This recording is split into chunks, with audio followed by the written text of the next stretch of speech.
Hi guys, this is the advisor and welcome back to my channel.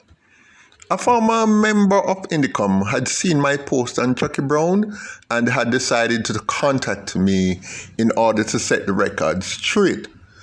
This person was sitting by the conduct of this body that he had once believed to epitomize honesty, integrity, and so on, and which had a clear intention of championing human rights. But as time went by, this person began to see a new practice emerging. Over the years, this individual was privy to the methods that they were trying to use to gain convictions, and after seeing how they had handled several cases having to do with alleged police excesses, this person came to realize that it was just another body set up with the specific aim of substantially disrupting law enforcement activities across the island. This individual became so disgusted by what went on and had to walk away. As to the Chucky Brown death squad matter, the police had rumors, innuendos, and suspicions, but no concrete facts nor corroborative evidence. Therefore, the only way they could prosecute Chucky, or any member of the so-called death squad for that matter, was to let one of the accused incriminate himself. Chucky Brown was probably seen as the weakest fence, you know. A senior member of INDECOM, namely Hamish Campbell, was caught on tape inveigling Chucky Brown to incriminate himself and others. And I'm going to play this recording.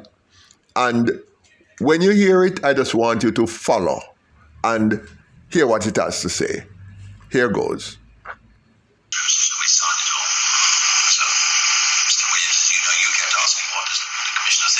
How is this going to play out at the end of the day? And we mentioned that it required you to come to court, plead guilty to the matters. So that was your choice, but having pleaded guilty, providing evidence against others, that's what this was all about. And we've been trying to speak to you ever since. What it is saying there, and let me give it verbatim, or as close to verbatim as I can remember. It says, we have the transcript. We signed it all. And then the person, which is Hamish Campbell, he turned to Mr. Williams and he said, Mr. Williams, you know we kept asking what the commissioner will think about this and how this will play out at the end of the day. As we mentioned, and then he turned to Chucky and said, as we mentioned, this requires you to come to court, plead guilty to the matter. That was your choice. But having pled guilty, provide the evidence against others. That's what it's all about. Now, this is important, he said, that's what it's all about. We have been trying to reach you ever since, but it's been difficult because of work. Now, it's clear that they met with Chucky Brown and this was what they wanted him to do. Now, the first thing we need to understand is the word require. One of the first things he said is what we require you to do, Hamish Campbell. Now, let's look at the word require.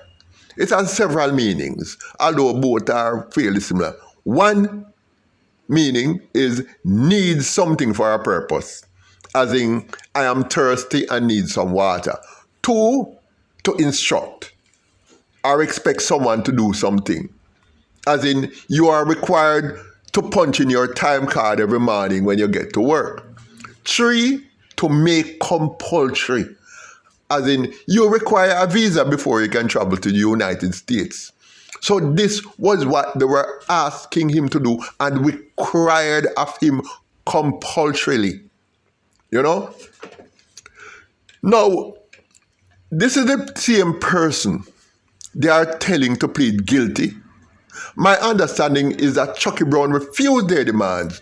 So what they did was to get two hostile witnesses, two men that they could cook up, and they got two criminals. The first witness was taken directly out of Tower Street Adult Correctional Center, known as GP. This was a known criminal serving time and who had had 12 previous convictions. Now you take a man who is a notorious bad from him band, and he is total criminal. 12 previous convictions, and they got him out before time, put him in a safe house, pay him rent, buy him food, do everything for him to become a witness. And they gave him everything and paid him to come and bear witness against Chucky Brown. So naturally, this person seeing a way out is going to say what they wanted him to say. So just found a man and took him in and say, all right, this is what we're going to want you to do for us. Now, this man, they turned over 6 to 8 previous statement made by this man pertaining to several different cases to do with the Clarendon Death Squad issue. And this was between 6 to 8 pages of statement during cross-examination. This man I'm talking about here, this notorious criminal with so many convictions, is called Jeremiah Whitehorn. May I call him name? Now, they get this man, Jeremiah Whitehorn, to come into court and say things and give evidence for the prosecution. And in order for him to come to court and be somewhat quote-unquote credible witness, they had to charge him for an offense. They had to charge him for an offense which states that he had witnessed a crime but had refused to give evidence previously, which is called mispresence of felony. Now, they charged him with that, took him to court, and he came and said what the INDECOM wanted him to say. Now, there was another witness again, the second witness. This one is called Omar Daly. He is a known criminal also. And this man, he's from the Maypen area, and he was one of the, considered to be a member of the extortion and murder groups down there. He also gave several pages of statements, and he was giving statements in several courts. And they took him from one court where he was giving witness in another trial for the prosecution, and INDECOM paid him to come and give evidence against Chucky. So they took him from downstairs in another court and took him upstairs to come give evidence against Chucky. And when they showed this man, Omar Daly, the evidence, the written statements that they claim that INDECOM claimed he had given them, the man couldn't recognize the writing. He said, me can't read and write, and it's not me write it and sign it, I them do it. Meaning that INDECOM had done that. When they asked the man to sign his own name, he couldn't. The man could only write an X. Yet, this was taken as part of the evidence that helped to convict Chucky Brown. Now, this man was clearly a career witness. He just makes his money and make his living by being a witness for whoever can pay him the most money.